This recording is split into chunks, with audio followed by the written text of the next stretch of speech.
বছর বছর ভোটের লাইনে দাঁড়ানো নয়, সব নির্বাচন হতে পারে একসাথে। পৃথিবীর বৃহত্তম গণতান্ত্রিক দেশ ভারতবর্ষে আবার কি চালু হতে পারে এক দেশ এক নির্বাচন নীতি? ওয়ান নেশন ওয়ান ইলেকশন নিয়ে চর্চা চলছে চারিদিকে। সারা দেশের মতো আমাদের রাজ্যেও এই মুহূর্তে বিভিন্ন মহলে এক দেশ এক নির্বাচন নিয়ে কথা হচ্ছে। আপনারা অনেকেই হয়তো শুনেছেন এক দেশ এক নির্বাচনের কথা। সাধারণ মানুষ এই বিষয় নিয়ে খুব একটা বেশি উদ্বিগ্ন না থাকলেও বিভিন্ন রাজনৈতিক দল নিজেদের মতো করে এক দেশ এক নির্বাচনের পক্ষে এবং বিপক্ষে যুক্তি দাঁড় করাচ্ছে। আমাদের দেশে 1952, 1957, 1962 এবং 1967 সালে লোকসভা ও রাজ্য বিধানসভা নির্বাচন একসাথে হয়েছে, কিন্তু প্রায় 55 বছর আগে যে নিয়ম ভেঙে গেছে তা নিয়ে এখন আবার কেন চর্চা হচ্ছে? আসলে 2014 সালে লোকসভা নির্বাচনে বিজেপির প্রতিশ্রুতির মধ্যে একটি ছিল এক দেশ এক নির্বাচন চালু করা। সেই লক্ষ্যে ধীরে ধীরে এগিয়ে চলেছে কেন্দ্র সরকার। গত বছর লোকসভার শীতকালীন অধিবেশন চলাকালীন আপনারা অনেকেই খবর জানেন যে গত বছর লোকসভা শীতকালীন অধিবেশনে 129তম সংবিধান সংশোধনী বিল অর্থাৎ এক দেশ এক নির্বাচন বিল পেশ করা হয়। বিল পেশ করার জন্য ভোটাভুটির দাবি করেছিল বিরোধীরা। সেই মোতাবেক ভোট হয়। পক্ষে ভোট পড়ে 269টি এবং বিপক্ষে ভোট পড়ে 198টি। যদিও এই গুরুত্বপূর্ণ বিল পেশ হবার সময় সংসদে মাত্র 461 জন সাংসদ কক্ষে উপস্থিত ছিলেন। বর্তমানে বিলটিকে পাঠানো হয়েছে জয়েন্ট পার্লামেন্টারি কমিটিতে অর্থাৎ যৌথ সংসদীয় কমিটির কাছে। তাই এখন এই বিল নিয়ে অনেক প্রশ্ন কিন্তু চারিদিকে উঠছে। ভারতবর্ষে এক দেশ এক নির্বাচন নীতি কেন প্রয়োজন? 55 বছর আগে যে নিয়ম ভেঙে গেছে তা এখন আবার চালু করা কেন এবং কিভাবে গুরুত্বপূর্ণ? লোকসভায় এনডিএর শক্তি 293 আর বিল পাশ করানোর জন্য প্রয়োজন হবে 361টি ভোটের। বাকি 68টি ভোট কিভাবে ব্যবস্থা করবে বিজেপি? এমন সব গুরুত্বপূর্ণ আলোচনা করতেই আমাদের আজকের এই বিশেষ টক শো। নমস্কার, আমি দীপেন আর আপনারা দেখছেন নিউজ ভ্যানগার্ড। এক দেশ এক নির্বাচন এই মুহূর্তে ভারতবর্ষে কেন প্রয়োজন তা নিয়ে কথা বলতে আজ আমাদের স্টুডিওতে উপস্থিত রয়েছেন প্রদেশ বিজেপির সহসভানেত্রী পাপিয়া দত্ত। স্বাগত দিদি আপনাকে অনুষ্ঠানে। নমস্কার, ধন্যবাদ দিদি। প্রথমেই একটাই প্রশ্ন, এক দেশ এক নির্বাচন নিয়ে চারিদিকে আলোচনা হচ্ছে। সাধারণ মানুষ অনেকেই জানে, অনেকেই জানে না, অনেকেই বুঝতে পারছেন না কেন এটা প্রয়োজন আমাদের দেশের জন্য। প্রথমে আপনার কাছে জানতে চাইব যে এই মুহূর্তে আমাদের দেশে এক দেশ এক নির্বাচন কেন প্রয়োজন। তবে আপনার কাছে যাওয়ার আগে আমাদের দর্শক বন্ধুদের কাছে আজ অবশ্যই অনুরোধ করব, অনুষ্ঠান চলাকালীন সময় অথবা এই মুহূর্তেই আপনার যদি মনে হয় আপনিও আপনার মতামত জানাবেন, আপনি কিন্তু আজ অবশ্যই জানাতে পারেন আমাদের। এক দেশ এক নির্বাচন নিয়ে কি মনে করেন আপনি? এই নীতি চালু হওয়া প্রয়োজন কিনা আপনি কিন্তু আপনার মতামত কমেন্ট বক্সে অবশ্যই জানাতে পারেন, হ্যাঁ কিংবা না। দিদি, কেন প্রয়োজন? প্রথমত বাংলা বছরকাল শেষ হতে চলেছে আর একদিন পর আমরা বাংলা নতুন বছরে আমরা পা রাখতে চলেছি। তাই আমি অ্যাডভান্সই বলবো, অগ্রিম সকল রাজ্যবাসী যারা আমার কথা শুনতে পাচ্ছেন তাদেরকে আমি নববর্ষের অগ্রিম শুভেচ্ছা জানালাম আপনাদের চ্যানেলের মাধ্যমে। দেখুন, এক দেশ এক নির্বাচন, ওয়ান নেশন ওয়ান ইলেকশন, আমাদের প্রয়াত প্রধানমন্ত্রী অটল বিহারী বাজপেয়ীজি যখন 96, 97, 99 ভারতবর্ষে একটা অস্থির পরিবেশ তৈরি করা হয়েছিল বিরোধীদের পক্ষ থেকে, সরকারকে বারবার ভেঙে দেওয়ার একটা প্রবণতা দেখা গিয়েছিল, ভারতীয় জনতা পার্টির সরকারকে ভেঙে দেওয়া ষড়যন্ত্র চলছিল। তখন অটলজি খুব স্পষ্টভাবে বলেছিলেন যে ভোট মানে নির্বাচন মানে গণতন্ত্রের পর্ব এবং হার্টবিট বলা যায়, হৃদস্পন্দন যত দ্রুত হবে আমাদের সেটা কিন্তু স্বাস্থ্যের জন্য এটা হানিকারক। আচ্ছা। তাই গণতন্ত্রের এই পর্ব, আর অর্থাৎ পর্ব যদি তাড়াতাড়ি আসে, অর্থাৎ ওকেশন, যে কোনো পর্ব, আনন্দ উৎসবও যদি তাড়াতাড়ি আসে, সেটা কিন্তু কাজে ব্যাঘাত আসবেই। তাই এই প্রক্রিয়াকে, এই সিস্টেমকে নিয়মিত করার জন্য, ব্যবস্থিত করার জন্য এবং সুচারুরূপে রাষ্ট্রের স্বাস্থ্যের জন্য সুচারুরূপে সঞ্চালিত করার জন্য আমাদের সরকার তথা আমাদের ভারতবর্ষের যশস্বী প্রধানমন্ত্রী নরেন্দ্র মোদীজি, উনি এই অবধারণা, এটা নতুনভাবে বলা যায় অনেকটা এনেছেন। একদম ঠিক নতুন না, তারও একটা প্রেক্ষাপট আছে, কিন্তু উনি এনেছেন। আচ্ছা, আমাদের প্রাক্তন রাষ্ট্রপতি যিনি রামনাথ কোবিন্দজির সভাপতিত্বে আপনি যেটা বললেন যে 13 জনের একটি এক্সপার্ট কমিটি গঠন করা হয়েছে এবং সেটা যথারীতি সুপারিশ করা হয়েছে আমাদের বর্তমান মহামহিম রাষ্ট্রপতি দ্রৌপদী মুর্মুজির কাছে 2023 সাল 14 মার্চ সেটা পেশ করা হয়েছে। প্রায় 18,626 পাতার শেষ সুপারিশ আছে সেখানে, যে সুপারিশ আমাদের কেন্দ্র সরকার 18 সেপ্টেম্বর 2023 18 সেপ্টেম্বর সেটাকে সম্মতি দিয়েছে। তার পরবর্তী যে সিচুয়েশন, যেটা আমাদের পার্লামেন্টে এটা বিস্তরভাবে সেটা চর্চা হয়েছে এবং এটা চর্চার বিষয়, চর্চা হয়েছে। বর্তমানে সেটা জয়েন্ট পার্লামেন্টারি কমিটি, যেখানে জেপিসিতে এটা নেওয়া হয়েছে। দেখুন, আজকের দিনে চলছে বিরোধিতা, ওয়ান নেশন ওয়ান ইলেকশন। তবে আমি বলবো যে বিরোধিতা কারা করছেন? বিরোধিতা তারা করছেন যারা একদিন মুদ্রা লোনের বিরোধিতা করেছিলেন, যারা বলেছিলেন যে ভারতবর্ষের মতো রাষ্ট্রে মুদ্রা লোন সম্ভব নয়, এত অ্যাকাউন্ট খোলা যাবে না। যারা ডিবিটির বিরোধিতা করেছিলেন, আজকে দেখা যাচ্ছে কোটি কোটি, হাজার হাজার, লক্ষ লক্ষ কোটি টাকা ডিবিটির মাধ্যমে আমাদের যারা বেনিফিশিয়ারি তাদের অ্যাকাউন্টে দেওয়া হচ্ছে, এটাও চালু হয়েছে, এটাও আজকে সম্ভব।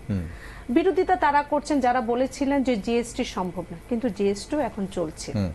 বিরোধিতা তারা করছেন যারা একটা সময় বলেছিলেন যে ভারতবর্ষের মতো রাষ্ট্রের ডিজিটাইজেশন সম্ভব নয়। কারণ ভারতবর্ষ আজকে দেখুন, বলতে হচ্ছে ভারতবর্ষের প্রাক্তন অর্থমন্ত্রী পি চিদাম্বরম একদম হাউজে দাঁড়িয়ে উনি বলেছিলেন যে ভারতবর্ষের মতো রাষ্ট্রে সম্ভব নয় ডিজিটাইজেশন, কারণ ভারতবর্ষের মানুষ কম শিক্ষিত, সেটা ট্যাক্স সেভিংস কম আছে, এখানে মানুষ মোবাইল চালাতে জানে না।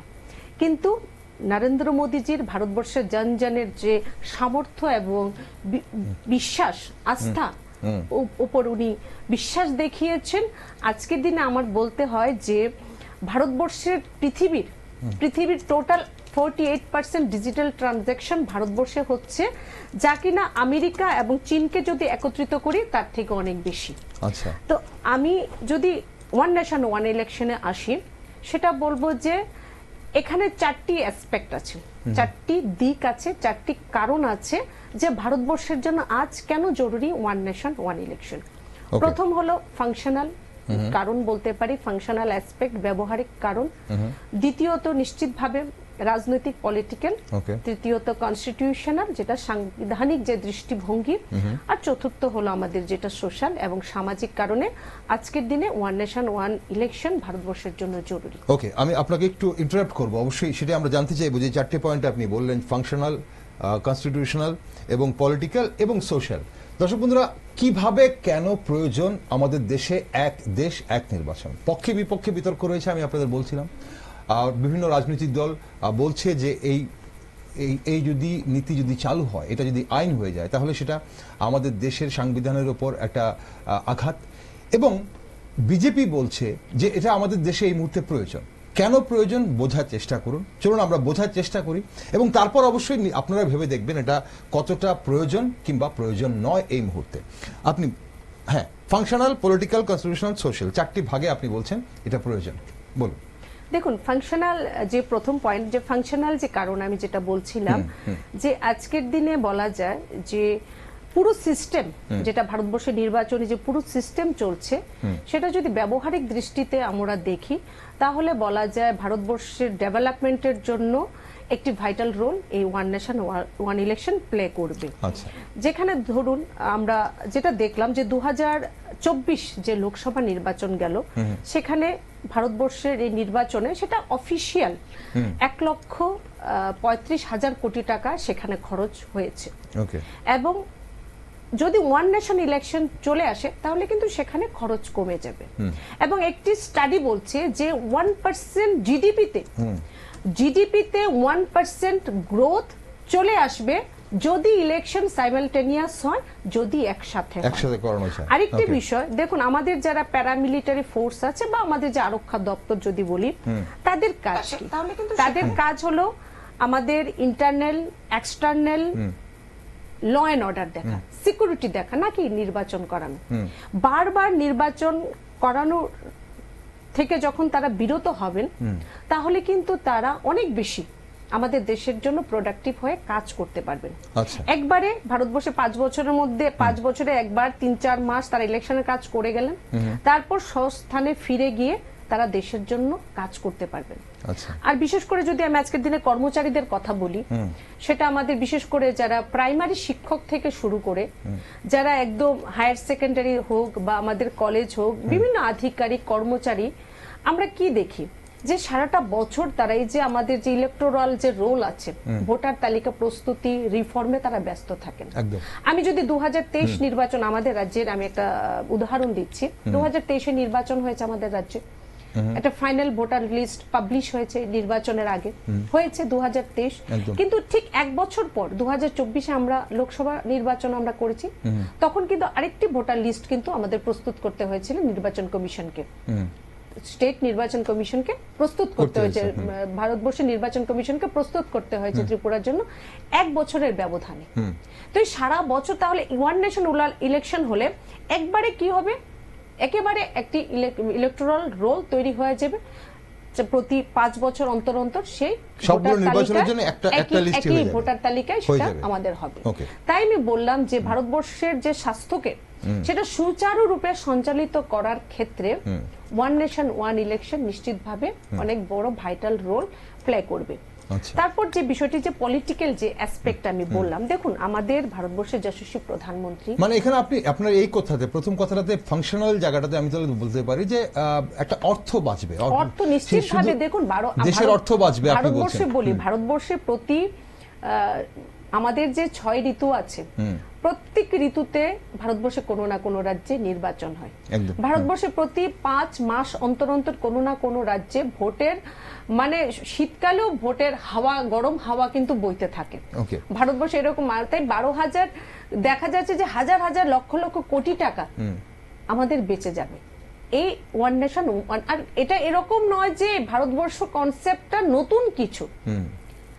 আজকের দিনে দেখুন, আমি যারা আপনি যেটা বললেন যে সাংবিধানিক যে যারা সংবিধানের যারা দোহাই দিচ্ছেন, আমি পলিটিক্যাল পড়ে আসছে, আমি কনস্টিটিউশনাল যে বিষয়টা যে যদি আমি প্রথম বলি, আমি বলবো যারা সংবিধানের যারা নির্মাতা ছিলেন, তারা যখন ভারতবর্ষের গণতন্ত্রের কথা তারা কল্পনা করেন, তারা কিন্তু তখন আলাদা আলাদা নির্বাচনের কথা ভাবেননি, যে এরকম সেকুলারিজম এর কথা তারা ভাবিনি, সেকুলার শব্দ তারা আমাদের সংবিধানে যেরকম তখন জোড়া হয়নি, ভারত যখন সংবিধান তৈরি হয় ঠিক তখন কিন্তু এরকম তারা গণতন্ত্রের কল্পনা যখন করেন তখন কিন্তু আলাদা আলাদা নির্বাচনের কোন রকম ব্যবস্থাই ছিল না।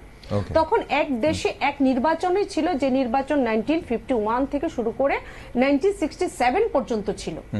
তাই আমি বলবো যারা সংবিধানের দোহাই দিচ্ছেন তারা, আমি বলবো আমাদের যারা সংবিধানের নির্মাতা, তাদের যে ভাবনা, তাদের যে মন্তব্য ছিল, সেই ভাবনা এবং মন্তব্যের হাসি ওড়ানো হচ্ছে। এবং সবচেয়ে বড় বিষয় হলো যে আজকের দিনে আমাদের মনে করতে হচ্ছে যে আমাদের কনস্টিটিউশনের যারা ফোর ফাদার, তাদের দৃষ্টিকোণ আপনারা ভাবুন, এবং সেই দৃষ্টিকোণের অপমান বিরোধীরা করছেন। আমি যদি বলি একটি ডাইমেনশনে কিন্তু ওয়ান নেশন ওয়ান ইলেকশন বর্তমান ব্যবস্থায়ও চালু আছে। আজকের দিনেও যদি কোনো এমপি বা এমএলএ সিট যদি খালি হয়, সেটা যদি মৃত্যুর কারণে বা হতে পারে পদত্যাগের কারণে, সেখানে কিন্তু যে নির্বাচন হয় বা ইলেকশন হয় সেটা কিন্তু বেঁচে থাকা টেনিউর, বেঁচে থাকা কালখণ্ডের জন্য হয়। এরকম নয় যে এমপি বা এমএলএ জিতে এসে বলেন আজ থেকে আমাদের 5 বছর শুরু হয়ে গেল, মানে ওয়ান নেশন ওয়ান ইলেকশন আমাদের চলছে। এই যে আফটার 1967 বলা যায়, যেটা আমি বলছিলাম যে ওয়ান নেশন ওয়ান ইলেকশন, যে ভারতবর্ষে কখন এটা তাহলে শৃঙ্খলা এই যে সিস্টেমটা ছিল, এই যে সিস্টেমটা ভাঙা ছিল হলো। কখন ভাঙা হলো? যখন যারা সংবিধানের দোহাই যারা দিয়ে থাকেন, বিশেষ করে কংগ্রেস, যে কংগ্রেস ভারতবর্ষে ম্যাক্সিমাম সময় যারা ক্ষমতার মসনদে ছিলেন, তারা যখন দেখা গেল, আমরা জওহরলাল নেহরু যে সময়ও দেখেছি 1959-এ ক্যারলের যে নামুদ্দিপাদের সরকার, কমিউনিস্টের সরকার যখন ভেঙে দেওয়া হয়েছিল, নির্বাচিত সরকার ভেঙে দেওয়া হয়েছিল, এবং তারপরের সময় ইন্দিরা গান্ধীজির সময় সম্পূর্ণ ভারতবর্ষে প্রায় 50টির উপর নির্বাচিত সরকারকে অগণতান্ত্রিক, অনৈতিক, ইমার্জেন্সি থেকে শুরু করে সব ভেঙে দেওয়া হয়েছে, ইমার্জেন্সির পর থেকে শুরু করে সেই শৃঙ্খলা কিন্তু তখন ভেঙে যায়। এবং আজকের দিনে আবার বলবো যে পলিটিক্যাল যে অ্যাসপেক্ট আমি বলছিলাম, যে দেখুন আমাদের প্রধানমন্ত্রীজি খুব স্পষ্টভাবে বলেছেন যে কনস্টিটিউশনের যে পরিভাষা, যে গভর্নমেন্ট অর্থাৎ সরকার মানে কি, সরকার হলো স্টেট এবং সেন্ট্রাল দুটোই। এবং একবার যদি স্থির হয়ে যায়, যে একবার নির্বাচনের পর যদি স্থির হয়ে যায় যে এই মুখ্যমন্ত্রীকে আগামী 5 বছর থাকতে হবে, তাহলে কিন্তু সবাই মিলে কাজ করবে, সবাই মিলে 4.5 বছর কাজ করবেন। এবং প্রধানমন্ত্রী নিজে বলেছেন যে যখন বারবার নির্বাচনের হওয়ার কারণে কি হয়, অনেক জায়গায় অনেক ইস্যুতে রাজ্য সরকারগুলো কি করে, কেন্দ্র সরকারের সমর্থন করতে পারে না, কেন্দ্র সরকারের বিরোধিতা করে থাকেন। আর আমাকেও বিভিন্ন রাজ্যে গিয়ে ইলেকশনের সময় সরকার এবং মুখ্যমন্ত্রী মন্ত্রীদের যে দুর্বলতা সেগুলোকে তুলে ধরতে হয়। আজকে যখন ওয়ান নেশন ওয়ান ইলেকশন একেবারে যখন নির্বাচন হয়ে যাবে, প্রধানমন্ত্রী যে নিজে বলছেন যে আমিও চাই রাজ্যের মুখ্যমন্ত্রী যারা আছেন, সে যে কোনো দলের হোক, যে কোনো পার্টির হোক, তাদের সঙ্গে মিলে সমগ্র রাজ্যকে বিকাশের মূল ধারার সঙ্গে যুক্ত করার জন্য আমি যেন কাজ করতে পারি। একেবারে যখন নির্বাচন হবে তখন ওই নির্বাচনের সময় সেটা পলিটিক্যাল বিষয় থাকবে, কিন্তু আলাদা সময় মুখ্যমন্ত্রীকে ডেকে এনে তার দুর্বলতাগুলো বুঝিয়ে দিয়ে কাজ করা যাবে। আরেকটি দিক হলো, বিরোধীরা আজকে প্রশ্ন যেটা অ্যারাইজ করছেন, তারা বলছেন যে আঞ্চলিক দলগুলোর ক্ষতি হবে। আমি বলছি দেখুন, উদাহরণ আছে আমাদের কাছে বলার জন্য, ভারতবর্ষের ইতিহাস আছে। আমরা যদি দেখি যে আমি 2019-এ আপনি লোকসভা নির্বাচন দেখুন, আমরা 303-এ পৌঁছে গেছি বিজেপি, বাট ওই সময় কিন্তু উড়িষ্যা নির্বাচন হয়েছিল, ওই সময় তেলেঙ্গানা নির্বাচন হয়েছিল, ওই সময় অন্ধ্রপ্রদেশের নির্বাচন হয়েছিল। আমরা কিন্তু লোকসভাতে 303-এ পৌঁছে গেছি, বাট উড়িষ্যা, তেলেঙ্গানা এবং অন্ধ্রপ্রদেশে বিজেপি সরকার হয়েছিল। 2000 আমরা যদি পরবর্তী সময় 99-এর নির্বাচন, মহারাষ্ট্রের নির্বাচন হয়েছিল, লোকসভা এবং বিধানসভা নির্বাচন। সেখানে দেখা গেছে বিধানসভা থেকে লোকসভায় ভারতীয় জনতা পার্টি 10% অধিক ভোট আমরা সিকিউর করেছিলাম। আমি যদি এবছর 2024 লখনৌ সিটের একটু উদাহরণ দিই, সেই লখনৌ সিট আমাদের রাজনাথ সিংজি যে জায়গা থেকে উনি জিতে এসেছেন লোকসভায়, সেই লোকসভার অন্তর্গত একটি বিধানসভা সিট আছে পূর্ব লখনৌ, সেখানে বাই ইলেকশন হয়েছিল। দেখা গেল সেই বিধানসভায় ভারতীয় জনতা পার্টি 20,000 ভোটে আমরা জয়ী হয়েছি, বাট লোকসভা নির্বাচন রাজনাথ সিংজি সে পূর্ব লখনৌ থেকে 50,000-এর অধিক ভোটে উনি লিড করেছেন। তার মানে এই ধরনের অযৌক্তিক, আমি বলবো, আলোচনা, আপনি যেটা বলছেন যে আঞ্চলিক দলের যে ক্ষতি হবে ওয়ান নেশন ওয়ান ইলেকশন করলে, আপনি বলছেন ভারতবর্ষের যারা গণদেবতা আছেন তাদের বিবেকের উপর প্রশ্ন তোলার সমান হবে। আমি আসবো আপনার কাছে একে একে, বিরোধীরা কি বলছে এবং তা আপনারা কিভাবে খণ্ডন করছেন সে বিষয়টাতে আসবো। কিন্তু দর্শক বন্ধুরা যারা সঙ্গে রয়েছেন, আজ আপনাদের বলতে চাইছিলাম যে আজ আমরা ওয়ান নেশন ওয়ান ইলেকশন নিয়ে যখন আমরা কথা বলছি, আমরা আলোচনা করছি, আমরা বিভিন্ন রাজনৈতিক দলের ব্যক্তিত্ব যারা রয়েছেন, নেতৃত্ব যারা রয়েছেন, ওনাদের মতামত নেওয়ার চেষ্টা করছি। মতামত গুরুত্বপূর্ণ আপনারও, কারণ আপনিও একজন ভোটার, আপনিও একজন দেশের নাগরিক, আপনি অবশ্যই আপনার মতামত জানাতে পারেন। ওয়ান নেশন ওয়ান ইলেকশন, এক দেশ এক নির্বাচন চালু হওয়া উচিত কিংবা উচিত না, আপনি কি মনে করেন? ওকে, এই আইন পাশ হবে কি হবে না তা অবশ্যই আগামী দিনে জানা যাবে। 361 জনের সমর্থন কি করে পাবেন? 68 ভোট বেশি চাই আপনাদের, সে বিষয়ে আমি আলোচনা করব। কিন্তু তার আগে আপনি 4টে পয়েন্ট বলছিলেন, ফাংশনাল, পলিটিক্যাল, কনস্টিটিউশনাল, সোশ্যাল জায়গাটা কিভাবে প্রয়োজন, আপনি আমাদের সামাজিকভাবে এই এক দেশ এক নির্বাচন কিভাবে প্রয়োজন, তারপর আমি বিরোধীদের কথায় আসছি। দেখুন, সামাজিক আমি যেটা প্রথম বললাম যে একটা ভোটের গরম হাওয়া কিন্তু বইতে থাকে। ভোট মানে একটা আলাদা ধরনের অ্যাটমসফিয়ার চারিদিকে তৈরি একটা হয়। ভোট উৎসব, হ্যাঁ। এবং আমাদের রাষ্ট্রে যারা সমাজের বিরুদ্ধে কিছু পলিটিক্যাল পার্টি আছেন, যারা অপশব্দ, অগণতান্ত্রিক শব্দ, অবাঞ্ছিত শব্দ, অনৈতিক শব্দ যারা বরাবর যারা প্রয়োগ করে থাকেন ব্যক্তির বিরুদ্ধে, সমাজের বিরুদ্ধে, রাষ্ট্রের বিরুদ্ধে, তাদের জন্য বলা যায় একটা ফার্টাইল গ্রাউন্ড তৈরি হয়, একটা উর্বর জমি তৈরি হয়। দেখুন, আমিও তারও একটা উদাহরণ আছে, কিছু উদাহরণ আছে। আমরা যদি 2007-এ দেখি, সোনিয়া গান্ধীজি যখন বলেছিলেন যে নরেন্দ্র মোদীজিকে গুজরাটে গিয়ে বলেছিলেন যে মদ কা সওদাগর, সেই জায়গায় থেকে ভারতীয় রাজনীতিতে রাজনৈতিক শব্দের নিচে যাওয়ার যে শৃঙ্খলা, সেটা কিন্তু তৈরি হয়, যা কিনা 2014 সালে কংগ্রেসের যিনি সাংসদ ইমরান মাসুদ দ্বারা নরেন্দ্র মোদীজিকে কুচি কুচি করে কেটে নেওয়ার মতো ঘৃণ্য শব্দে এসে পৌঁছেছে। আমরা যদি 2022 সালে দেখি, আমাদের মধুসূদন মিশ্রজি কংগ্রেস বিধায়ক গুজরাট থেকে, উনি বলেছিলেন মোদীজিকে অকাত দেখিয়ে দেওয়ার কথা, যদিও গুজরাটের জনতা ওনাকে অকাত দেখিয়ে দিয়েছে। আমরা যদি দিল্লি নির্বাচন দেখি, দিল্লি নির্বাচনের ঠিক পূর্ব মুহূর্তে দিল্লির প্রাক্তন মুখ্যমন্ত্রী অরবিন্দ কেজরিওয়াল উনি বললেন যে হরিয়ানার জনতা নর্মদা নদীতে বিষ মিশিয়ে দিয়েছে। আজকে যদি হরিয়ানার নির্বাচনটা যদি দিল্লি নির্বাচনের সময় হতো, তাহলে কি উনি এ ধরনের মন্তব্য দিতে পারতেন? অর্থাৎ এক প্রান্ত থেকে আরেক প্রান্তের জন্য এ ধরনের ঘৃণ্য শব্দ প্রয়োগ করা, এটা অনেক নিন্দনীয়। আজকে যে মহাকুম্ভ, এক ভব্য মহাকুম্ভ আমরা দেখলাম, আমরা ভাগ্যশালী যে আমাদের জন্মটাও এরকম সময় হয়েছে যে আমরা অনেকে হয়তো আমরা যেতে পেরেছি, অনেকে যেতে পারিনি, কিন্তু সে তার সাক্ষী কিন্তু আমরা টিভির পর্দায় হোক যে কোনো ভাবে আমরা হয়েছি। এত সুন্দরভাবে মহাকুম্ভ সম্পন্ন হলো, কিন্তু মহাকুম্ভ নিয়ে বিরোধী দল কি করছেন? নিন্দনীয় আলোচনা করছেন। লালু প্রসাদ যাদব কিছুদিন আগে বলেছেন সেটা তো ফালতু কুম্ভ, কারণ বিহার নির্বাচন আসছে। মমতা ব্যানার্জি বলছেন সেটা মৃত্যু কুম্ভ, কারণ পশ্চিমবঙ্গে নির্বাচন আসছে। আমরা যদি তামিলনাড়ু দেখি, কিছুদিন আগে যখন এডুকেশন পলিসি আসলো, একটা বৈজ্ঞানিক সায়েন্টিফিক এডুকেশন পলিসি, তামিলনাড়ুতে সেটাকে ইস্যু বানানো হয়েছে। কারণ কি?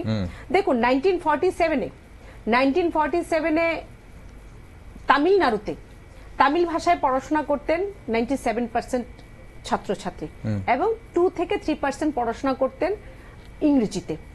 আজকে তামিলনাড়ুতে যান, 50% তারা মাতৃভাষায় পড়াশোনা করছেন, 50% কিন্তু ইংরেজিতে পড়াশোনা করছেন। তাহলে তার মানে কি? এডুকেশন পলিসি, নিউ এডুকেশন পলিসিতে কি বলা হয়েছে? যে প্রত্যেক রাজ্য তার নিজ নিজ মাতৃভাষায় পড়াশোনা করবে, আর একটু অন্য ভাষা শিখতে হবে রাষ্ট্রীয় একতার জন্য। কিন্তু আজকে সে এডুকেশন পলিসি যেখানে অলরেডি 50% ইংরেজিতে পড়াশোনা করছে তামিলনাড়ুতে, সেখানে এটাকে ইস্যু বানানো হয়েছে, কারণ 2026-এ তামিলনাড়ুতে নির্বাচন আছে। এই ধরনের বিভিন্ন ইস্যু করা হয়েছে, রাজনৈতিক ইস্যু করা হয়েছে, একদম ইস্যু করা হয়েছে। দেখুন, আজকে আমি আবারও বলছি যে আজকে ওয়ান নেশন ওয়ান ইলেকশন বিরোধিতা তারা করছেন যারা ওয়ান নেশনের বিরোধিতা করছেন, যারা ওয়ান ইলেকশন তারা বিরোধিতা করছেন, যারা ওয়ান নেশনের বিরোধিতা করছেন, যারা বলেন দেশ তো দেশই না, এ দেশ দেশই না, এ দেশ বানিয়েছে ইংরেজ, এ দেশ বানিয়েছে মোগল। আমি বলছি এই কথাটা, যারা বানিয়েছে মোগল, এবং যারা বিশ্বাস করেন যে ভারতবর্ষে 22টি ন্যাশনালিস্ট আছে, যারা রামলালার দর্শন করতে যাননি, যারা মহাকুম্ভে স্নান করতে যাননি, যারা ভারত মাতার জয়ের ধ্বনি,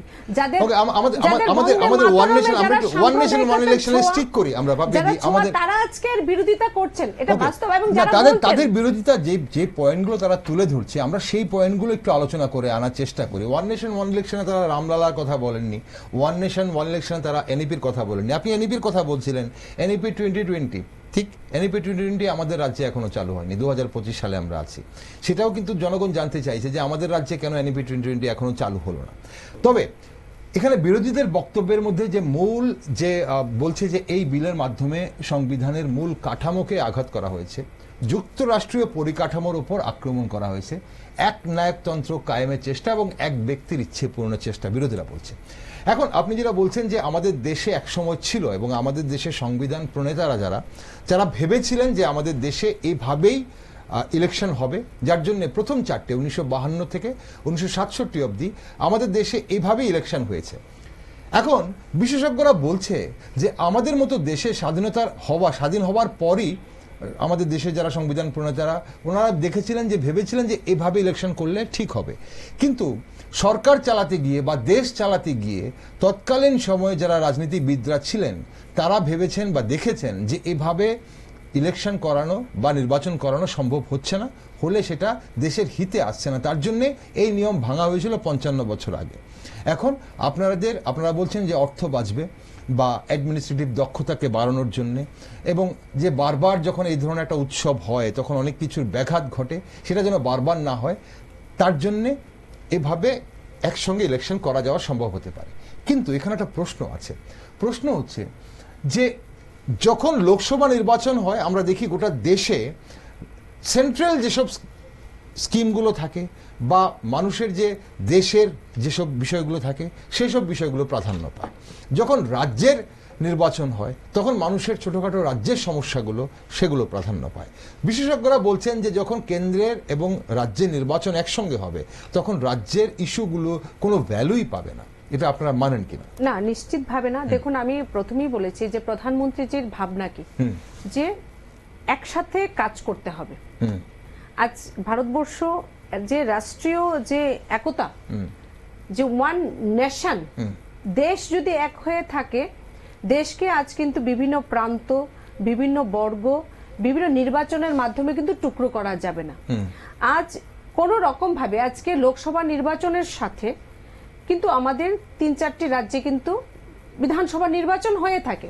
উড়িষ্যা আমি উদাহরণ দিলাম, আমাদের তেলেঙ্গানা উদাহরণ দিলাম, অন্ধ্রপ্রদেশ দিলাম। ওই রাজ্যে আমাদের ত্রিপুরা হোক, আমাদের গুজরাট হোক, রাজস্থান হোক, সেখানে সেন্ট্রাল গভর্নমেন্টের, রাজ্য সরকারের যে বিকাশের ধারা যেভাবে বইছে চলছে, সে উড়িষ্যা এবং অন্ধ্রপ্রদেশ তেলেঙ্গানাতেও কিন্তু সমানভাবে কিন্তু কেন্দ্রীয় যোজনা যে বেনিফিট সেটা কিন্তু দেওয়া হচ্ছে এবং সেখানে চলছে, এবং রাজ্য সরকারেরও কিন্তু। দেখুন, আমি যেটা বললাম যে এই ধরনের ভাবনা, বিরোধীরা কি বলছেন যে বিজেপি আজ একটা ইলেকশন মেশিনে তৈরি হয়ে গেছে। বিজেপি ইলেকশন মেশিন মানে বিজেপি তারা স্বীকার করে নিয়েছেন যে বিজেপির যারা কার্যকর্তা তারা অলওয়েজ ইলেকশনের জন্য তারা প্রস্তুত থাকে। ইলেকশন ম্যানেজমেন্ট বিজেপি ভালো করতে পারে। বলেন ওনারাই বলেন যে আমরা ইলেকশন মেশিনে বিজেপি তৈরি হয়ে গেছে। আজকে আমরা ইলেকশনের জন্য আমরা সদা সর্বদা প্রস্তুত থাকি। আজও যদি এখন যদি ডিক্লেয়ার হয় যে আগামীকাল ত্রিপুরা রাজ্যের নির্বাচন, আমরা কিন্তু প্রস্তুত আছি, আমাদের এত কার্যকর্তার টলি আছে। তো এটা তো আমি তো বলবো, বারবার নির্বাচন হলে তো এটা আমাদের ভারতীয় জনতা পার্টির জন্য ভালো। আচ্ছা, আজকে বিরোধীদের তো তাহলে সেটা মেনে নেওয়া উচিত। আর যারা বলেন, আজ বিরোধীরা কি বলছেন, বিরোধীদের মন্তব্য শুনুন ওয়ান ইলেকশন নিয়ে। তারা বলছেন ওয়ান ইলেকশন হলে, ওয়ান নেশন ওয়ান ইলেকশন হয়ে গেলে যারা জনপ্রতিনিধি মানুষের কাছে যাওয়া ছেড়ে দেবে, এই হলো তাদের সোচ। আচ্ছা, আজকের দিনে আমরা গর্ব করে বলতে পারি এই যে 11 বছরে ভারতবর্ষের প্রধানমন্ত্রী নরেন্দ্র মোদীজি একদিনের জন্য, 1 সেকেন্ডের জন্য উনি কিন্তু ছুটি নেননি। আর যারা ভাবেন যে এই চেয়ারটা তো আমার চেয়ার হয়ে গেল, আজকে ঠিক আছে আমি পেয়ে গেলাম, আজ 4.5 বছর 5 বছরের জন্য আমি হয়ে গেলাম, আজকে তাদের সোচ এরকম, তার যারা জনতার কাছে থাকতে চান না। কিন্তু ভারতীয় জনতা পার্টি সদা সর্বদা আমাদের ইলেকশন হোক ইলেকশন না হোক, আমরা কিন্তু মানুষের কাছে থেকে মানুষের সেবা করতে চাই। বিরোধীরা এটাই বলতে চাইছে যে ওনারা বলছে একনায়কতন্ত্র কায়েম করার চেষ্টা হচ্ছে, একজন মানুষের ইচ্ছে, যাতে লোকসভা নির্বাচনে শুধু একটা মুখ দেখিয়ে, একজনের মুখ দেখিয়ে যখন গোটা ভারতবর্ষে আপনারা বিচার করছেন, এখন ঠিক না, এখন তাহলে বলছেন যে যারা বিভিন্ন রাজ্যের নেতৃত্বরা গুরুত্ব পাবে না, করে নিলেন কিনা পরোক্ষে। আজকে দেখুন, আমি পলিটিক্যাল অ্যাসপেক্ট, আমি 4-5 কারণ এরকম আরো অনেক কারণ দিতে পারবো যে কেন জরুরি, কিন্তু আমি বলছি কিনা বিরোধীদের উদ্দেশ্যে বলছি, তাহলে মেনে নিলেন যে তাদের কাছে ভারতবর্ষকে দেওয়ার মতো, ভারতবর্ষের ভারত মাতার দায়িত্ব দেওয়ার মতো তাদের কাছে ফেস নেই। মোদিজিকে তারা ভয় পাচ্ছেন, মোদিজির চেহারায়, মোদিজির দেখুন কিরকম ভয়, কিরকম বক্তব্য। আমি বলছি আজ এবার লোকসভা নির্বাচনে, লাস্ট লোকসভা নির্বাচনে ভারতবর্ষে ভোট দিয়েছেন 64 crore, 64 কোটি মানুষ ভোট দিয়েছেন। মহাকুম্ভে স্নান করে নিলেন 66 crore মানুষ। বিরোধীদের এটা তো সমস্যা। তাহলে কি সব ভোট কি, তাহলে তারা ভাবছেন যে 66 করোড় কি তাহলে প্রত্যেকে কিনা বিজেপি? মানে ভারতবর্ষের যে ধর্মীয় আস্থা, মানুষের ধর্মীয় আস্থার উপরও তারা প্রশ্ন চিহ্ন দিচ্ছেন যে কি করে 66 করোড় মানুষ মহাকুম্ভে স্নান করে নিলেন। তো যারা এই ধরনের বিচার রাখেন যে একবার নির্বাচন হয়ে গেলে 4 বছর জনপ্রতিনিধি যারা মানুষের কাছে যাবেন না, যারা এই ধরনের বিচার রাখেন যে 64 করোড় মানুষ ভোট দিলেন, 66 করোড় মানুষ স্নান করে নিলেন, তাহলে এগুলি কি সব, তারা কি সবাই বিজেপি? যারা এই ধরনের বিচার রাখেন তারা এই ধরনের ভাবনা রাখতে পারেন। আমি একটা কথা বলি, আজকে কংগ্রেস যাদের অন্তরাত্মা জেগে গিয়েছিল রাষ্ট্রপতি নির্বাচনে, ইয়ার ঠিক আমার মনে পড়ছে 77-এ কংগ্রেসের যে অফিসিয়াল ক্যান্ডিডেট ছিলেন নীলাম সঞ্জীবন রেড্ডি, সেই নীলাম সঞ্জীবন রেড্ডির বিরুদ্ধে গিয়ে তৎকালীন সময়ের যিনি প্রধানমন্ত্রী ভারতবর্ষের ইন্দিরা গান্ধীজি ওনার সাংসদদের উদ্দেশ্যে বলেছিলেন অন্তরাত্মাকে জাগিয়ে তুলো, বিবেক ভোট দাও। আমি একটা করে, এখন যদিও হয়তো আপনি বলবেন যে আমি প্রসঙ্গের বাইরে নয়, আমার কাছে পুরো লিস্ট আছে যে কখন কিভাবে ভারতবর্ষের সরকারকে ভেঙে ভেঙে টুকরো টুকরো করে দেওয়া হয়েছিল। 1967 হরিয়ানার সরকার ভেঙে দেওয়া হয়েছিল, 1973 মণিপুরে ভেঙে দেওয়া হয়েছিল, 1974 মণিপুর, 1976 তামিলনাড়ু, 1976 গুজরাট, 1976 মেঘালয়, 1980 রাজস্থান, 1980 উত্তরপ্রদেশ, 1980 উড়িষ্যা, 1980 গুজরাট। মানে এইরকম ভাবে প্রত্যেকটা স্টেটে যারা নির্বাচিত সরকারকে ভেঙে দিয়ে যারা আজকে সংবিধান হাতে নিয়ে, জানি না আমি সংবিধান, আমি জানি সেটা আমাদের মহাগ্রন্থ হয়ে থাকে, একটি সংবিধান দেখানোর জন্য হাতে নিয়ে যারা ওয়ান নেশন ওয়ান ইলেকশনের বিরোধিতা করছেন, আমি বলবো সেটা নরেন্দ্র মোদীজির যে সকারাত্মক যে প্রয়াস ভারতবর্ষের জন্য নিয়েছেন তার বিরোধিতা করছেন। নরেন্দ্র মোদীজি জাত পাত ধর্ম দলগত ভাবনার ওপর উঠে গিয়ে সামূহিক রূপে যে ভাবনা নিয়ে এসেছেন তার বিরোধিতা করছেন। আমি মনে করি রাষ্ট্রকে পুরো এক সূত্রে বেঁধে ওয়ান নেশন ওয়ান ইলেকশনকে আমাদের সমর্থন করতে হবে। দেখুন এখানে আমি একটা ইম্পর্টেন্ট পয়েন্ট আমার দেওয়া উচিত, যে ভোট যেটা টার্ন আউট যেটা হয়, আপনি হয়তো নিশ্চয়ই আমরা যদি আমাদের ত্রিপুরা রাজ্যের পরিসংখ্যানও দেখি যে বিধানসভা নির্বাচনে যদি আমরা ত্রিপুরা রাজ্যের মানুষ অনেক বেশি রাজনৈতিকভাবে সচেতন, আমরা প্রত্যেকেই জানি, এবং ভোট পার্সেন্টেজ আদার স্টেট থেকে বেশি হয়। বাট আমরা যদি বিধানসভা লোকসভা কম্পেয়ার করি সেটা কিন্তু অনেকটা ডিক্রিজ করে, কমে যায়, কারণ মানুষ বারবার ভোট দিতে চায় না, সেটা ভোট পার্সেন্টেজ বেড়ে যাবে। মানুষের যখন 5 বছরে যখন মানুষ একবার ভোট দেবেন তখন সে ভোট দেওয়ার প্রতি নিশ্চিতভাবে বাড়বে। লোকসভা নির্বাচন যখন একসঙ্গে হবে, মানুষ তখন বারবার দেওয়ার কারণে কি বেড়ে যাচ্ছে? আজকে কেন তাহলে বিধানসভা নির্বাচনের 1 বছরের পর যখন আমাদের রাজ্যে লোকসভা নির্বাচন, বিশেষজ্ঞরা বলছেন আমি বলছি বিশেষজ্ঞরা বলছেন যে আমার রাজ্যের যখন ইস্যু হচ্ছে, বিশেষজ্ঞ কাকে আমি বলছি আমাদের ভারতবর্ষে বিশেষজ্ঞ, আমরা রাজনৈতিক বিশেষজ্ঞ অবশ্যই তাদেরকে বলি যারা রাজনীতির সবকিছু খবর রাখেন। বিশেষ করে বিশেষজ্ঞ নয়, বিশেষ করে বাংলা যদি বলি, যেমন বাংলায় বুদ্ধিজীবী কাকে বলে, বাংলায় আজকের দিনে বুদ্ধিজীবী দেখুন বিশেষজ্ঞ তাদেরকে বলে যারা হিন্দুত্বের বিরোধিতা করতে জানেন। ওই রকম বিশেষজ্ঞ আমার লোকাল ইস্যু যখন কথা বলছি, আমি যখন রাজ্যের ইস্যু নিয়ে কথা বলছি, আমাদের বিধানসভা নির্বাচনে কেন বেশি ভোট পড়ে, আমি আমার নিজস্ব ইস্যু, আমি আমার রাজ্যের ইস্যু নিয়ে যখন কথা বলি, মানুষ তখন তার মতামত দিতে বেশি যায় বলেই বলা হচ্ছে যে তখন আমাদের ভোটের টার্ন আউটটা বেশি হয়। লোকসভা নির্বাচনে দেশের ব্যাপারটাতে মানুষ অত বেশি ইন্টারেস্টেড থাকেন না, তখন বলে এটা দেশ যা ঠিক করবে সেটাই হবে, তখন তার জন্য টার্ন আউটটা কম হয়। ডেমোক্রেসি অনেক বেশি শক্তিশালী হবে বলে আমরা বিশ্বাস করি। দেখুন আমি একটা তথ্য দিই, আপনি যেটা কিছুক্ষণ আগে বলছিলেন যে আমাদের রাজ্যের ইস্যুগুলো চাপা পড়ে যাবে না, তো দেখুন আমাদের ভারতবর্ষের সামরিক দক্ষতা, ভারতবর্ষের অর্থনৈতিক বিকাশ, ভারতবর্ষের কূটনৈতিক দক্ষতা, সামরিক শক্তিকে যদি কম্পেয়ার করা হয় চীনের সঙ্গে করা হয়ে থাকতো।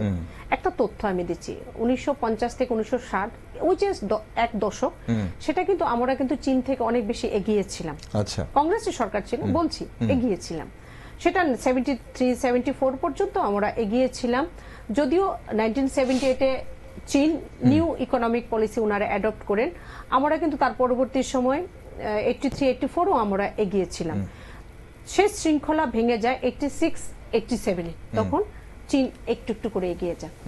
এবং 89 থেকে 2014 যে 25 বছর, সে বিস্তর একটা ফারাক, সেখানে পার্থক্য তৈরি হয়। তার মানে এই যে ফারাকটা তৈরি হয়, তার পেছনে অনেকগুলো ফ্যাক্টরের মধ্যে ওয়ান নেশন ওয়ান ইলেকশনও কিন্তু একটি বড় ফ্যাক্টর। আর কোনোভাবে রাজ্যের, দেখুন আজকে আমি বলছি রাজ্যের ইস্যু কি আছে, কি আছে রাজ্যের ইস্যু? আজ প্রধানমন্ত্রী আবাসন যোজনা, কেন্দ্র ডেভেলপমেন্ট স্কিম, কেন্দ্র কি আলাদা কিছু জায়গা নাকি? এরকম তো নয় যে রাজ্য, ভারতবর্ষে অঙ্গরাজ্য আছে, ভারতবর্ষে কিছু ইউনিয়ন টেরিটরিজ আছে। যে ইস্যুগুলো আমার এমএলএ, যে ইস্যুগুলো আমার এলাকার এমএলএ, আমার বিধায়ক যেগুলো ডিল করছেন, বা আমার রাজ্যের যারা মন্ত্রীরা আমার বিষয়গুলো দেখছেন, আমার বাজার, আমার এলাকা, আমার পাড়া, সেটা অবশ্যই সেগুলোর গুরুত্ব তো কমে যাবে। বা আমার রাজ্যের কর্মসংস্থান, সেগুলো তো গুরুত্ব কমে যাবে বলছেন। এটা কিন্তু এরকম নয় যে একটি ভোটে বিধানসভা এবং লোকসভার নির্বাচন হয়ে যাবে। একটি ভোট নয়, একটি ভোটে হবে না, আলাদা আলাদা ভোটই হবে। ইভিএম কিন্তু যেরকম আমি রামনগর কেন্দ্রের ভোটার, আমি রামনগর কেন্দ্রের ভোটার। আমি প্রথম যে বিষয়টি বলছি, কেন্দ্র মানে ভারতবর্ষের যে কাশ্মীর থেকে কন্যাকুমারী, এই মহাভারতের মধ্যে কেন্দ্র। কেন্দ্র কিন্তু আলাদা, আমাদের ভারতবর্ষের যে ম্যাপ আছে তার বাইরে কেন্দ্র নয়। কেন্দ্র এই যে প্রধানমন্ত্রী আবাসন যোজনা, কার জন্য? রাজ্যের জন্য। প্রধানমন্ত্রী কিষাণ সম্মান নিধি কার জন্য? রাজ্যের জন্য। মুদ্রা লোন কাদের জন্য? আমাদের ভারতবর্ষের বেকার যুবক যুবতীর জন্য। আয়ুষ্মান ভারত কার জন্য? ভারতবর্ষের গরিব অংশের মানুষের জন্য। এবং উজ্জ্বলা যোজনা কাদেরকে দেওয়া হয়েছে? আমাদের রাজ্যে প্রায় 8-9 লাখ মহিলা উজ্জ্বলা যোজনা, প্রধানমন্ত্রী যোজনার অন্তর্গত পেয়েছেন। এই যতগুলো ডেভেলপমেন্ট স্কিম আছে আমাদের কেন্দ্র সরকারের, জনধন অ্যাকাউন্ট থেকে শুরু করে আয়ুষ্মান ভারত পর্যন্ত প্রত্যেকটা স্কিম কিন্তু আমাদের রাজ্যগুলোর জন্য। এটা হলো প্রথম নম্বর। দ্বিতীয় নম্বর যে বিষয়টি আপনি বলতে চাইছিলেন যে ভোট কিন্তু আমরা দুটি, এরকম নয় যে আজকে যখন রামনগর উপনির্বাচন হলো, যেখানে আমাদের প্রার্থী আমাদের মাননীয় মেয়র ছিলেন, সেখানে কিন্তু এরকম নয় যে একটি ভোট দ্বারাই সেটা নির্বাচিত হয়েছে। সেখানে কিন্তু আমাদের যিনি আমাদের প্রার্থী যখন বিপ্লব কুমার দেবজিকে মানুষ যারা, ঠিক আছে আমরা ভারতীয় জনতা পার্টির আমরা কার্যকর্তা, আমরা ভারতীয় জনতা পার্টিকে দিয়েছি, যারা ধরুন নিউট্রাল আছেন, যারা চিন্তা করেন যে থাকে ফ্লোটিং ভোটারও থাকে, দোদুল্যমান ভোটার থাকেন যে কাদের ভোট দেব, তারা কিন্তু দেখা গেছে যখন লোকসভা নির্বাচনে ভোট প্রদান করেছেন, তখন কিন্তু ওই যে সেন্ট্রাল ইস্যু যেটা আপনি বলছেন ইস্যু সেন্ট্রাল, সেটা সার্বিক দেশের কথা চিন্তা করে, দেশের কল্যাণের কথা চিন্তা করে সেটা নরেন্দ্র মোদীজিকে দেওয়া হয়েছে। আর যখন রামনগর নির্বাচন, যখন আমরা বিধায়ক চয়নে যখন আমরা চলে আসলাম, যে এই রামনগরে আমরা কাকে ভোট দেব? আমরা কি আমাদের প্রার্থী দীপক মজুমদারকে মাননীয় ভোট দেব, নাকি আমরা কংগ্রেসকে ভোট দেব, নাকি সিপিএম কে ভোট দেব? তখন কিন্তু মানুষ রামনগরের ইস্যু চিন্তা করে কিন্তু তাকে দিলে রামনগরের কল্যাণ হবে, মঙ্গল হবে, ভোট তো আলাদাই দেবে, ভোট আলাদাই দেবে। আপনারা আমি উদাহরণ দিয়েছি, না ঠিক ঠিক, আপনি উদাহরণ দিয়েছেন। আমি একটা উদাহরণ চাইছি আপনার কাছে, যে 2019 এ উদাহরণ দিয়েছি যে আমরা নির্বাচন, লোকসভা নির্বাচন ভালো হয়েছে, আমরা 303-এ পৌঁছে গেলাম, বাট দেখা গেল বিধানসভায় যারা, অর্থাৎ লোকসভাতে যারা ভারতীয় জনতা পার্টিকে দিয়েছেন, উড়িষ্যা, কেরল বা সরি অন্ধ্রপ্রদেশ, তেলেঙ্গানা, উনারা আবার যখন দেশের অন্য দলকে দিয়েছেন, তখন কিন্তু নরেন্দ্র মোদীজিকে দিয়েছেন। অ্যাকচুয়ালি কি হলো দেখুন, আজকে নরেন্দ্র মোদীজিকে ভয় পাচ্ছেন কারণ তারা শিকার, আজকে নরেন্দ্র মোদীজি বিশ্বের নেতা, সময় শেষ হয়ে যাচ্ছে। আমি আঞ্চলিক দলের ব্যাপারটা একটু জানতে চাইবো আপনার কাছে, আমাদের দর্শক বন্ধুদের জন্য সুবিধা হবে। নরেন্দ্র মোদীজিকে এত ভয় কিসের জন্য? না, দর্শক বন্ধুদের জন্য সুবিধা হবে। আঞ্চলিক দলের কথা বলছে যে রাজনৈতিক দল, বিভিন্ন রাজনৈতিক দলের প্রচারের জন্য একটা ক্ষমতা থাকে, সেটা লোক শক্তি হোক, লোকবল হোক বা আর্থিক বল হোক।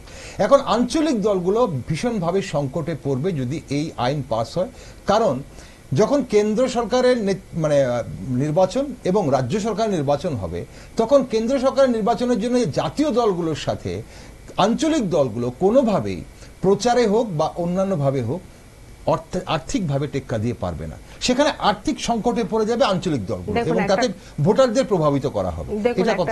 একটা কথা বলি, তাহলে তারা স্বীকার করে নিলেন যে ভোটারদের প্রভাবিত করার একটি মাধ্যম অর্থ। না, প্রচারের জন্য তো অবশ্যই অর্থের প্রয়োজন হয়। প্রচারের জন্য কেন, আমরা এই যে টাকা বাঁচানোর কথা বলা হচ্ছে, এর মধ্যে তো প্রচারের টাকাটাও আছে। বিধানসভা যখন আমরা যখন রামনগর নির্বাচন করেছি, আমরা কিন্তু যদি আপনি প্রচার সজ্জা যদি ফ্ল্যাক্স ধরি, সেটা ঠিক আছে, কিছু বিজেপি ছিল জাতীয় দল, কংগ্রেস ছিল জাতীয় দল। দেখুন, আঞ্চলিক দলগুলো ভারতবর্ষের ইতিহাস যদি দেখি, আপনি দেখে নেবেন, কমিউনিস্ট পার্টি কয়েকটি রাজ্যে বাদ দিলে ম্যাক্সিমাম আঞ্চলিক দল তাদের 5 বছরের যে কাল, সেটা কিন্তু পূর্ণ করতে তারা পারেননি। আপনি দেখুন, ভারতবর্ষের ইতিহাস যদি আমরা নির্বাচনী ইতিহাস যদি ঘেটে দেখি, যে একমাত্র কমিউনিস্ট পার্টি ছাড়া কোন আঞ্চলিক দল, কমিউনিস্ট পার্টি কিছু কিছু রাজ্যে, কোন রাজনৈতিক দল কিন্তু, কেন, এই অস্থিরতার কারণে, এই যে সরকার ভাঙা গড়ার যে অস্থিরতা, তার কারণে।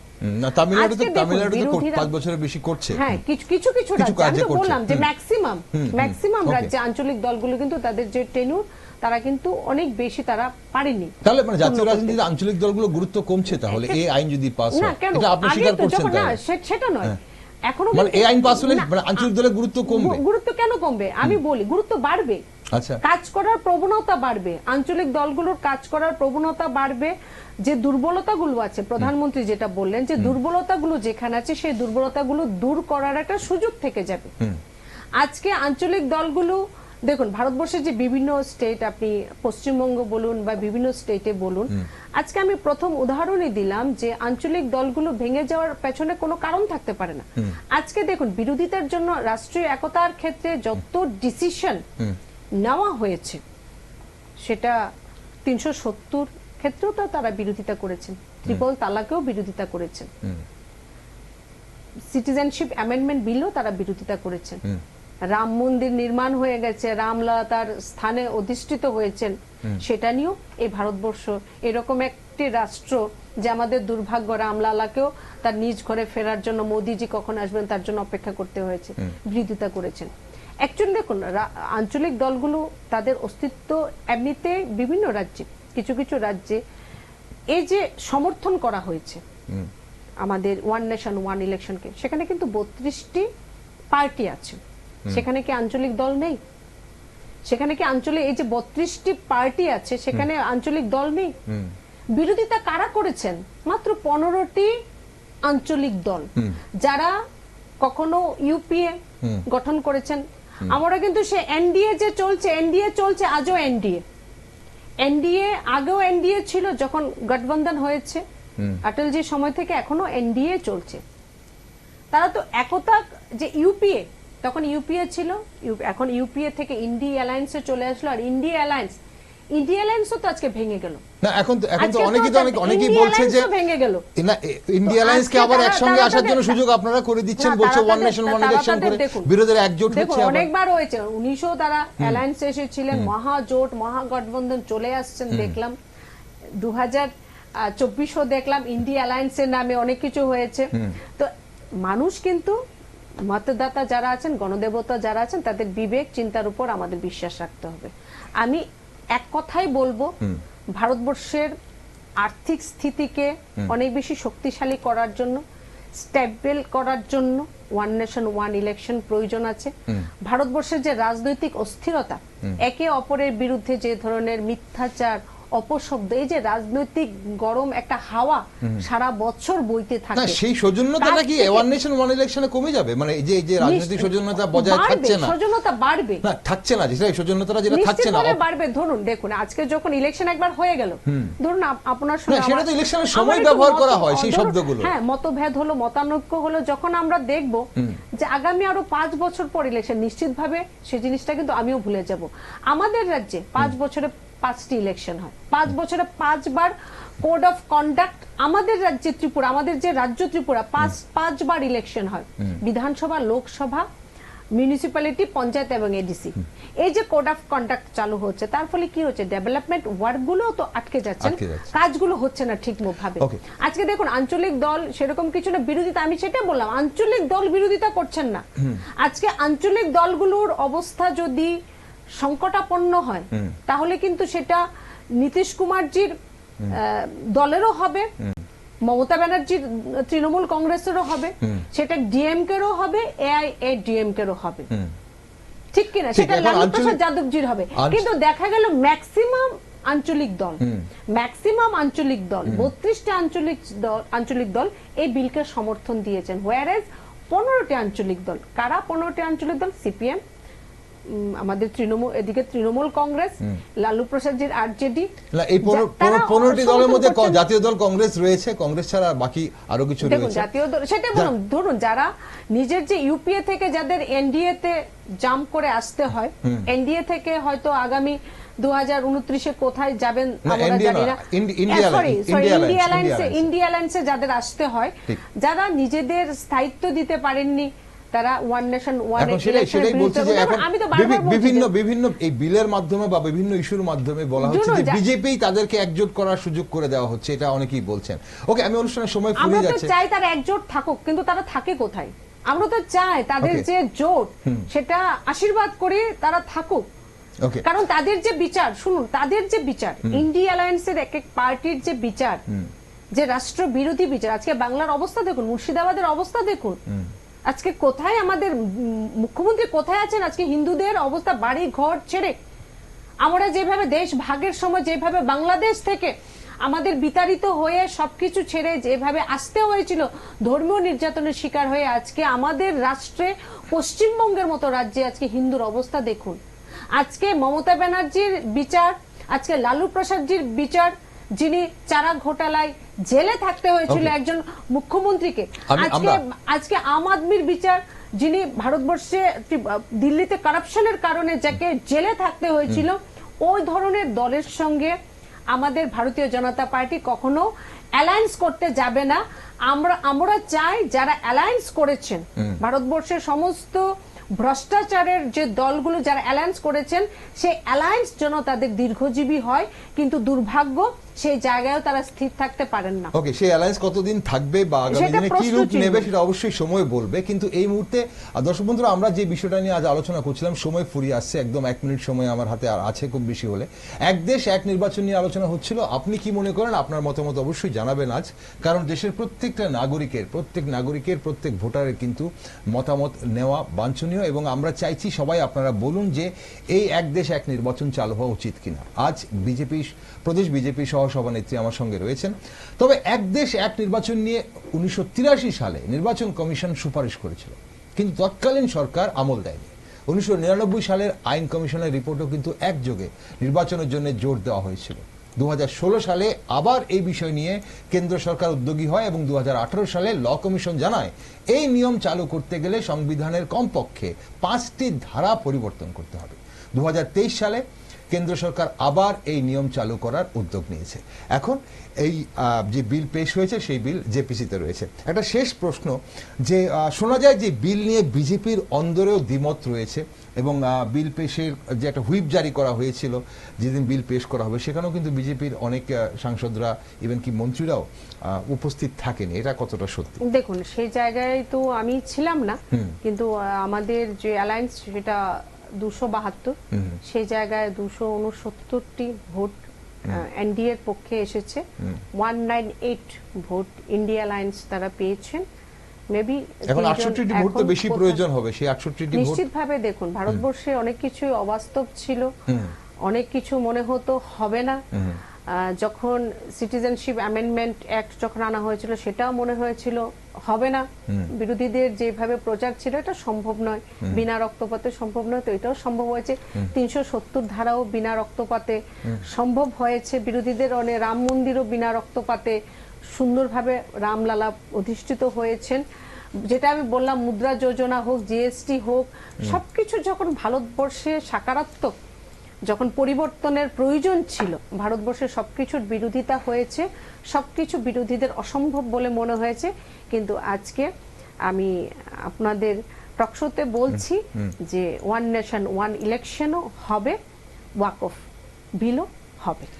অসংখ্য ধন্যবাদ আজ সঙ্গে থাকার জন্য। অবশ্যই আপনি শেষ বেলায় ওয়াকফের কথা বললেন এবং মুর্শিদাবাদের কথা উল্লেখ করলেন। তবে ওয়াকফ নিয়ে আমরা অবশ্যই আমাদের টকশোতে আপনাকে বা আপনার দলের নেতৃত্বদের চাইবো, আমরা জানতে চাইবো কেন ওয়াকফ বিল জরুরি ছিল ভারতবর্ষের জন্য, এবং কিভাবে ভারতবর্ষের জন্য এই ওয়াকফ আইন অবশ্যই লাভদায়ক হবে আগামী দিনে, সেটা অবশ্যই জানার চেষ্টা করব আপনাদের কাছ থেকে। আজকের জন্য অসংখ্য ধন্যবাদ আপনাকে সঙ্গে থাকার জন্য। দর্শক বন্ধুরা, এতক্ষণ আপনারা শুনছিলেন এক দেশ এক নির্বাচন নিয়ে প্রদেশ বিজেপির সহসভানেত্রী পাপিয়া দত্ত। উনি কি বলছেন, কেন প্রয়োজন আমাদের দেশে one nation one election, Lok Sabha নির্বাচন তার সঙ্গে বিধানসভা নির্বাচন একসঙ্গে হলে কি লাভ হবে, দেশের অর্থ বাঁচবে, বিভিন্নভাবে অ্যাডমিনিস্ট্রেটিভ যে কাজগুলো বন্ধ হয়ে থাকে, সরকারি যে বিভিন্ন কাজগুলো বন্ধ হয়ে থাকে সেগুলো সময় বাঁচবে, এবং পাশাপাশি আরো অনেক কিছু হবে যেটা উনি বলেছেন। তবে আপনাদের কি মতামত সেটাও জানতে চাইছিলাম আমরা আজ। আপনারা অবশ্যই কমেন্ট করে আপনাদের মতামত জানাতে পারেন। আগামী দিনে দেশে ওয়ান নেশন ওয়ান ইলেকশন চালু হয় কিনা, বিভিন্ন রাজনৈতিক দলের কি মন্তব্য, আগামী দিনে তারা কি ধরনের, যারা বিরোধিতা করছেন তারা কি ধরনের প্রতিবাদ করেন আর কি ধরনের বিরোধিতা করেন, এবং বিজেপি আগামী দিনে এই বিলকে পাশ করানোর জন্য কতটুকু কাজ করতে পারেন সেদিকে অবশ্যই নজর রাখছি আমরা। সব খবরের জন্য আপনারা চোখ রাখুন শুধুমাত্র নিউজ ভ্যানগার্ডে।